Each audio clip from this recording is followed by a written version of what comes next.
Speaking of respect, LeBron James earns his in the NBA, especially coming off that win over the Golden State Warriors a night ago. However, this evening, second game of a back-to-back against the Detroit Pistons, LeBron sat out for the third time this season, and the Cavs lost the game.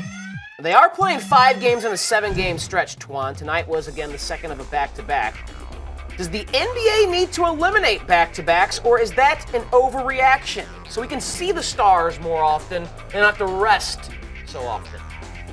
Well, I don't have a problem with the back-to-backs. I think it's an overreaction, but I think, it's tough. I think maybe, Adam Silver have to make a phone call to LeBron. And, it's only a few teams that sell out arenas.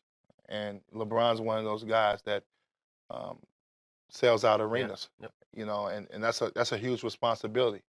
Obviously, Cleveland's trying to win games, trying to win a championship. His rest and his body is more important than selling tickets, but at the same time, it's a business too. So it may be something they may need to talk about.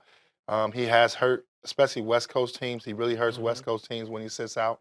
I'm just assuming that, T. Lue's schedule hunting, he's not necessarily picking out Pacific teams. I think he just looked at it, it's a back-to-back. Then they did beat Golden State. I think if they lose to Golden State, LeBron probably plays. But you get the win against a team on national TV in front of her, bro. Earn the rest. My thing is this. You don't rest Kevin Love. And I'm not saying that they don't have days coming where they do rest them. And you don't rest Kyrie Irving. Kyrie Irving put in a lot of work Christmas night, too. Yes, so I just don't know where they're going with this with Cleveland. And obviously, it remains to be seen. But I just figured 30 games to the season, you already missed 3. I think it's too early for that. I don't know how practical it is to eliminate back-to-backs. You can try and curb them, but at some point, there's only so many days to fit an NBA schedule in, which is 82 games.